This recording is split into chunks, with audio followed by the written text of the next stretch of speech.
The Expanding Dark by JB Butler. Chapter 0.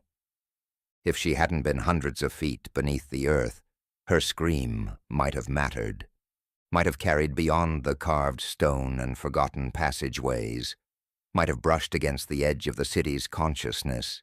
Maybe a passing cop, a night owl pausing mid-scroll, would have wondered what they just heard.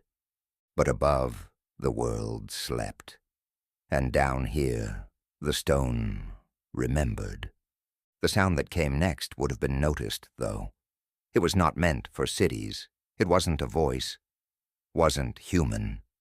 It was deep and static-laced, soaked in the kind of dread that had no need for words. It slithered through the corridor behind her, and for a moment, the very air recoiled.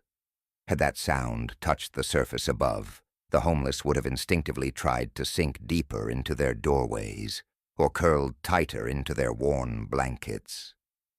"Don't look back." The bones of the earth seemed to whisper as she ran. Her boots struck stone older than concrete, carved before the city above had been finished, her breath ragged as she rounded a bend in the tunnel, and stopped. No. She was back.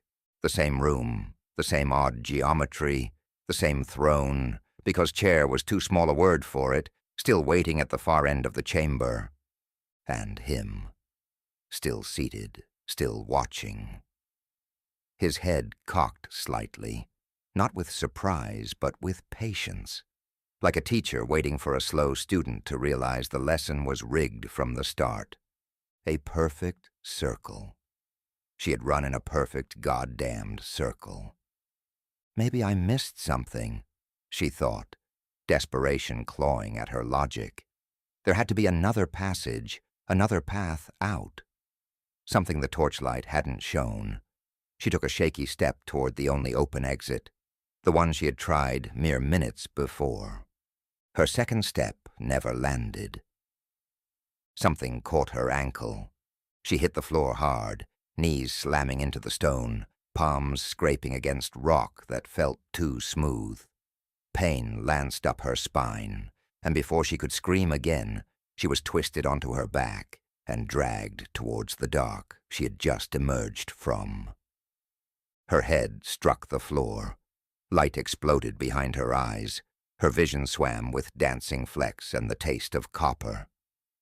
When her sight cleared, she looked down at her leg and saw it. Slick, gray-black, and glistening with moisture, it coiled around her ankle. It didn't slither like a snake. It gripped like a muscle with intent. It pulsed. She kicked at it, pushed herself backward, fingers scraping at the ground. It dragged her without effort. She managed to roll back onto her stomach. Her hands trembled as she reached toward the elevator door across the chamber. That was real. That was now. That was a promise of safety, of technology, of control. Then two more tendrils shot from the darkness behind her. One wrapped around her left wrist. The other found her throat. She gasped, clawing at the one on her neck with her right hand. Her chest heaved, struggling against the tightness, the constriction, the wrongness of it all. This wasn't real. It couldn't be real. It had to be some simulation, some elaborate illusion, some trick. Her eyes locked onto the man in the chair, the one who had brought her here. He didn't move, didn't speak. But his eyes... No, that couldn't be real. They burned a pale blue, not with light, but with something ancient that didn't match the youthfulness of his beautiful face. Like they had watched fires consume empires, like they had seen steel invented and forgotten again, like they remembered the world when it had rules and now mourned its naivety, like they were stars at the end of the universe. "This isn't," she managed, but the rest was choked off. The tendrils pulled all at once. Her body vanished into the shadows of the tunnel with a sound like wet cloth on tile. The torchlight danced once more, then stilled.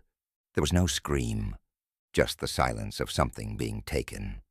The man sat in the stillness for a long while, frowning faintly, like a craftsman disappointed in a flaw that only he could see. When the sounds of the ancient passage fell quiet once more, he rose. His movements were not rushed. There was no fear in him. He walked across the stone chamber to the elevator, its metal door embedded in the stone like a scar of modernity. He placed his hand on the sensor. It glowed, recognizing him. The doors parted. He turned, looking once more into the dark passage.